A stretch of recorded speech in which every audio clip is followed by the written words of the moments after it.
Players should begin by picking a battle to play and choosing which side they will command. Here we've picked Shiloh.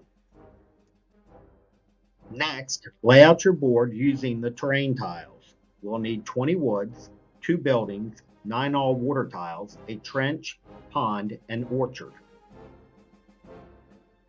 Game units. Game units are either infantry, artillery, cavalry, leaders, or gunboats. Infantry, cavalry, artillery, and leaders are either green, veteran, or elite, as shown by the color in the lower right corner of their block. This affects their ability to withstand close combat and rally. Place any starting units on the game board. The Union player begins with 2 gunboats on the river as shown. Next, place the 3 green infantry and 2 veteran infantry. And last, place the 3 artillery units. The rules explain how many blocks are in each unit. It can vary by battle. The Confederate player starts with no units on the board. All of his units will be eligible to move on board as reinforcements beginning on the first turn. The blue and gray arrows on the board layout shows where reinforcements can enter the game for both players. To begin, determine who is the first player, shown on the battle layout. In Shiloh, the Confederate player goes first. The setup tells how many leaders each player has to start the game. The leaders start set up with any friendly unit. Each turn, each friendly player receives a set number of action points called AP and a variable number of AP determined by a die roll. Here we see the Confederate player starts with 5 AP. That is his fixed AP for the turn. He then rolls a die. On a 1 or 2, he receives 1 random AP. On a 3 or 4, he receives 2 random AP. And on a 5 or 6, he receives 3 random AP.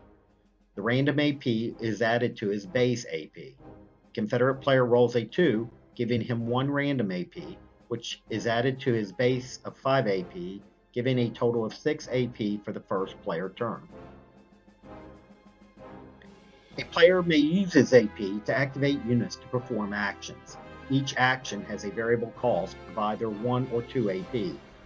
Once a player reaches 0 AP or has AP remaining and does not want to perform any other actions, his turn is over and the next player turn begins. Each activated unit may only perform 1 action in its turn. Infantry movement. For 1 AP, an infantry unit may move 1 hex and may move an extra hex if it does not begin or end its move next to an enemy unit, or move into terrain it must stop in for its first move. Artillery movement.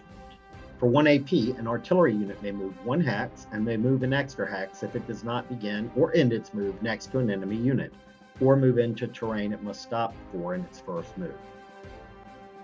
Cavalry and leader movement. For 1 AP, a cavalry or leader unit may move up to 3 hexes. They must stop if they move into a hex adjacent to an enemy unit or enter terrain that requires them to stop. A leader may move for free if it begins the turn with an activated unit and moves with the unit. The free move counts as the leader's activation. Fire. For 1 AP, a unit may fire at an enemy unit in an adjacent hex.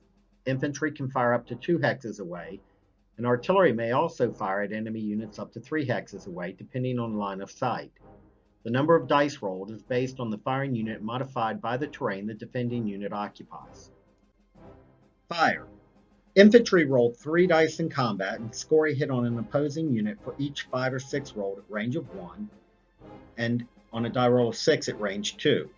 Artillery roll 4 dice in combat and score a hit on an opposing unit for each 6 rolled at range of 3, hit on a 5 or 6 at a range of 2, and hit on a 4 through 6 at a range of 1. Cavalry roll 2 dice and score a hit on an opposing unit for each 6 rolled. For each hit scored on an opposing unit, 1 block is removed from that unit. When the last block is removed, that unit is eliminated and a victory point is scored for the firing player. Close combat. For 2 AP, an infantry or cavalry unit may close combat an adjacent enemy unit.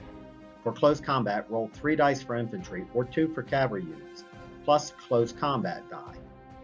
Hits are scored for each 4, 5, or 6 roll. If the resulting color on the close combat die matches the color on the defending unit's block, then the defending unit must retreat 2 hexes. The attacking unit may advance into the defender's vacated hex. Rally. For 1 AP, a leader may attempt to rally an infantry or cavalry unit that has taken hits. The player rolls 1 die, and based on the unit type, green, veteran, or elite, it is determined if the unit recovers a block. It is harder to rally green units than veterans or elites. Victory. Victory is shown in the scenario layout. It is usually based on eliminating enemy units and taking certain locations on the game board within a given time limit.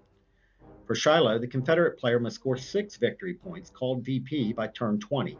The Union player wins for scoring 6 VP or avoiding the Confederate player's victory conditions by turn 20.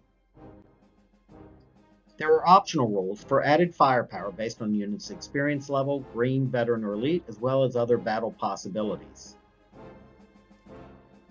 Thank you for watching. We hope you enjoy the game. Please visit www.worthingtonpublishing.com to see our other great games.